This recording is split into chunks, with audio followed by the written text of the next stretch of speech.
বিসমিল্লাহিররহমানিররহিম। Part 2 chemistry MCQ. 26 নম্বর কোশ্চেনে বলা হচ্ছে বোর মডেল কোন মৌল বা আয়নের বর্ণালী ব্যাখ্যা করতে পারে। আচ্ছা, তাহলে আমরা যদি একটু দেখি, সাধারণত বোর পরমাণু মডেল ব্যাখ্যা করতে পারে যে সমস্ত মৌলের সর্বশেষে একটা ইলেকট্রন আছে, অর্থাৎ একটা ইলেকট্রন থাকবে আর কি, ইলেকট্রন বিন্যাস অনুযায়ী তাদের।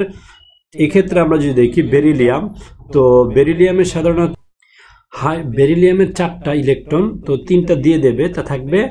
যদি এরকম বেরিলিয়াম Be3+ দেয় তাহলে সেটা বোর পরমাণু মডেলের মাধ্যমে বর্ণালী ব্যাখ্যা করতে পারবে। একইভাবে হিলিয়ামের 2, একটা চলে যাবে, হাইড্রোজেন একটা আছে, আর লিথিয়ামের 3, 2টা চলে যাবে। তো এই 4টা যে কোনো একটা দেওয়া থাকলে আমরা অ্যান্সার দিয়ে দেবো। এরপরে বলা হচ্ছে প্লাঙ্কের ধ্রুবকের মান কত। তো প্লাঙ্কের ধ্রুবকের মান হচ্ছে 6.624 × 10⁻34 জেস অথবা কে জে, তা কিলো জুলে থাকলে হবে। এখানে জাস্ট আমরা 10 × 10⁻³ আমরা ইন্টু করে দেব, তার -3 আমরা ইন্টু করে দেব, তাহলে আসবে হলো 37। দেন পরমাণুর তৃতীয় কক্ষপথে একটি ইলেকট্রনের জন্য কৌণিক ভরবেগের মান নির্ণয়ের সমীকরণ কোনটা। তো পরমাণুর তৃতীয় কক্ষপথের একটা ইলেকট্রনের জন্য কৌণিক ভরবেগের মান আমরা জানি, সেটা হচ্ছে nh/2π। তো nh/2π, তো আমরা যদি তৃতীয় বলছি তাহলে আমরা n এর জায়গায় কি লিখবো, 3h লিখবো, আর নিচে 2π আছে, যেটা হচ্ছে আমাদের অ্যান্সার। এরপরে আমরা যদি দেখি 29-এ কি বলা হচ্ছে বোরনের শেষ ইলেকট্রনের কৌণিক ভরবেগ কত। তো বোরনের আমরা যদি ইলেকট্রন বিন্যাস করি, বোরনের পারমাণবিক সংখ্যা বা অ্যাটমিক নাম্বার হচ্ছে 5। সেক্ষেত্রে আমরা এখানে 1s2 2s2 2p1, তা সর্বশেষ ইলেকট্রনটা বলা হচ্ছে বোরনের শেষ ইলেকট্রন, তাহলে এটা হচ্ছে 2p-তে আছে। তার মানে এখানে আমরা যদি n এর মানটা তাহলে কি ধরবো, n এর মান আসবে আমাদের 2, তার মানে আমরা এখানে n এর জায়গায় 2h/2π, 2 চলে যাবে, থাকবে হলো এখানে h/π, আমরা লিখে দেবো h/π।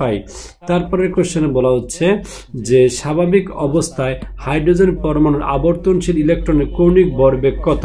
আচ্ছা, এক্ষেত্রে কৌণিক ভরবেগ বের করার জন্য আমাদের যে করতে হবে সেটা হলো, এখানে কৌণিক ভরবেগের মান হচ্ছে mvr, এটা আমরা বের করবো nh/2π। তো এখানে যেহেতু হাইড্রোজেন বলা হচ্ছে, তার মানে n আমরা ধরবো 1, আর h এর ভ্যালু আসবে যেটা আমরা জানি 6.62, এখানে তো 6.624 × 10⁻34 জেস।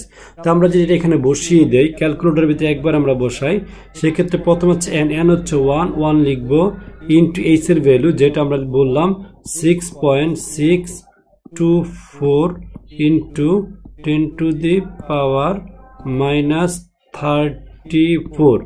দেন আমরা নিচে চলে যাব 2 × 3.1416, তা আমাদের ভ্যালু দেখাচ্ছে এটা, তার মানে এখানে ভ্যালু আসতেছে 1.05 × 10⁻34 জেএস, এটা একক হচ্ছে জেএস।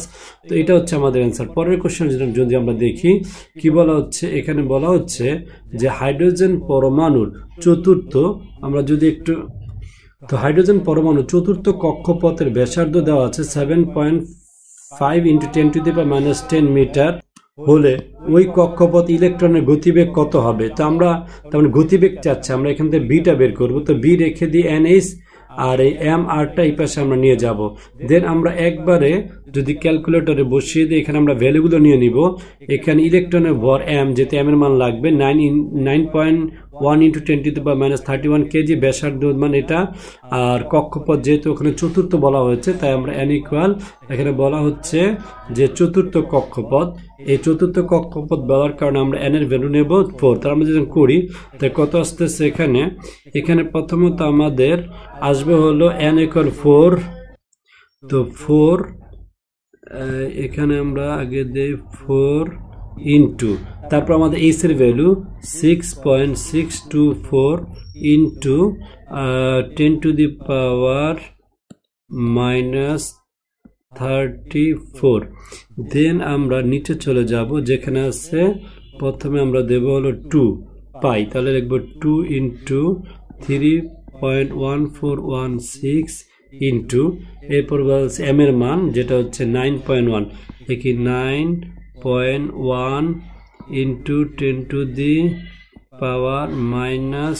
10⁻³ 1, দেন আমরা ইন্টু করে r এর মান 7.5 ইন্টু 10 টু দি পাওয়ার -10, তা আমাদের ভ্যালু দেখাচ্ছে 6.178, এরপরে আছে 6, তো 6 এর পর একটা 9 আছে, তো আমরা সেই 9টাকে আগে যেহেতু 6 7 1 অ্যাড করে 7 লিখব ইন্টু 10 টু দি পাওয়ার 5।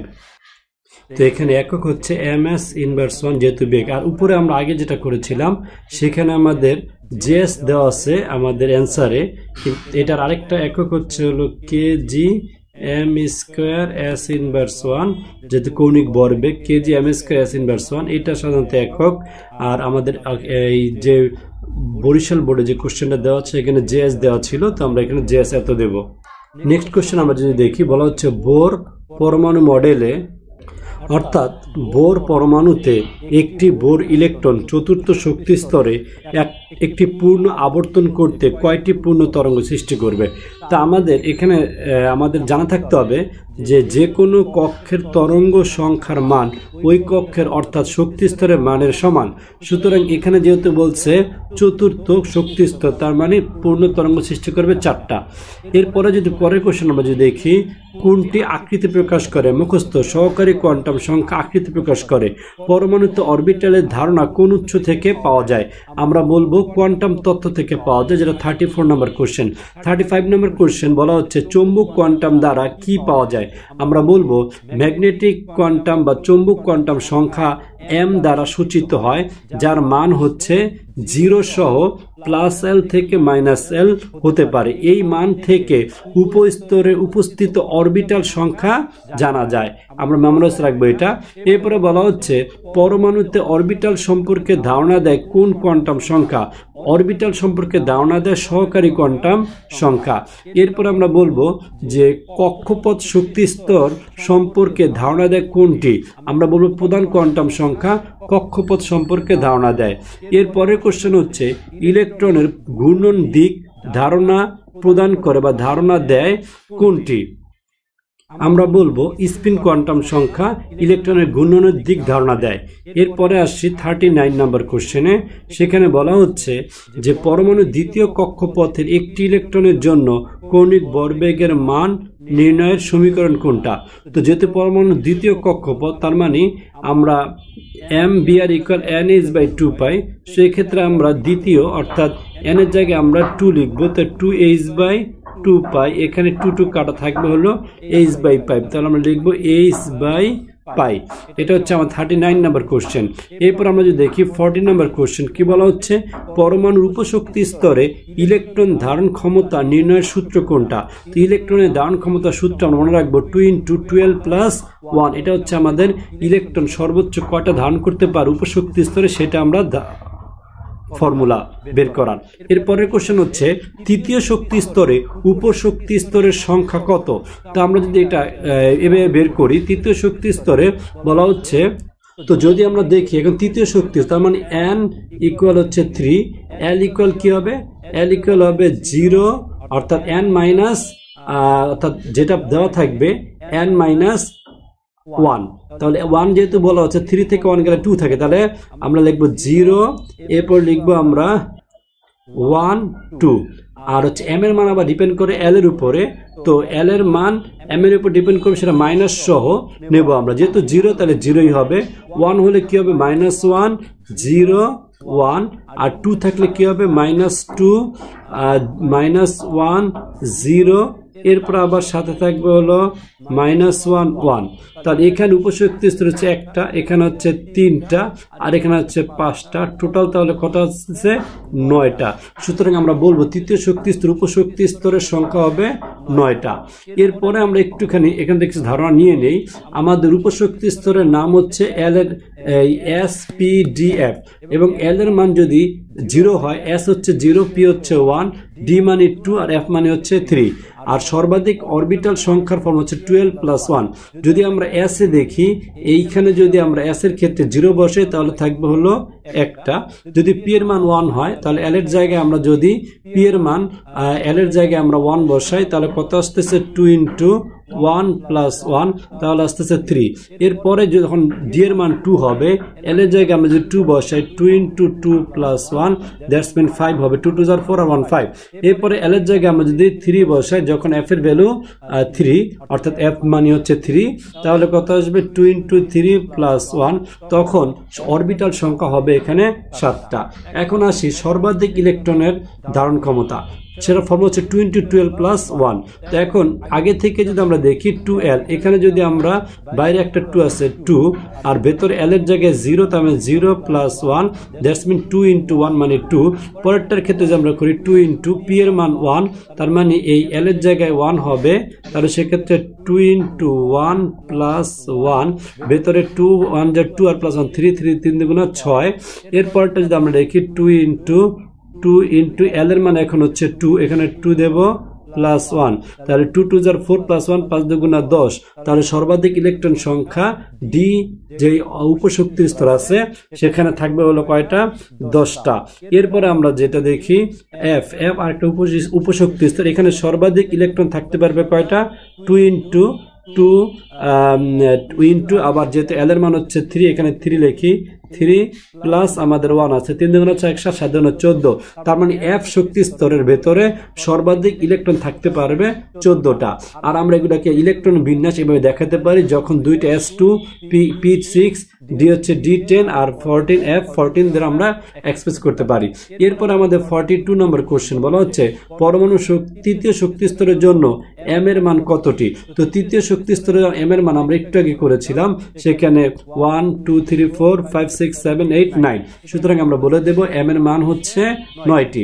এরপর আমরা যদি বলি ডি উপস্তরে অরবিটাল সংখ্যা কয়টি, এটা আমরা দেখাচ্ছি। ডি অরবিটাল সংখ্যা এই যে এখানে সর্বাধিক অরবিটাল সংখ্যা হচ্ছে ডিতে হচ্ছে 5টা, আমরা লিখে দেব এখানে 5টি।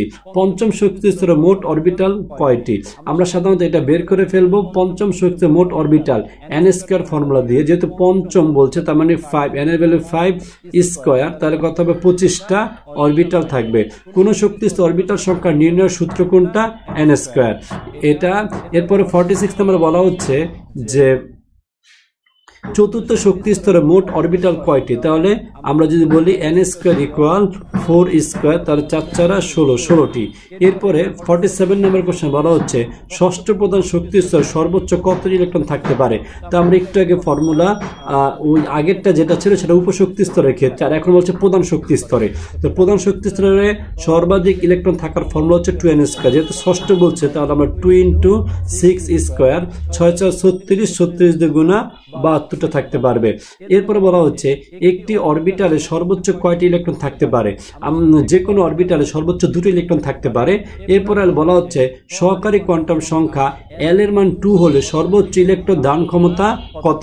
আমরা যদি বলি এল এর মান 2 যদি হয়, তাহলে আমরা এখানে এভাবে বের করতে পারি যে এল এর মান যখন 2 হবে তখন এম এর মান হবে 0 সহ প্লাস মাইনাস এল, তাহলে সেক্ষেত্রে 0 -1 +1 -2 +2, মোট হচ্ছে 5টা অরবিটাল।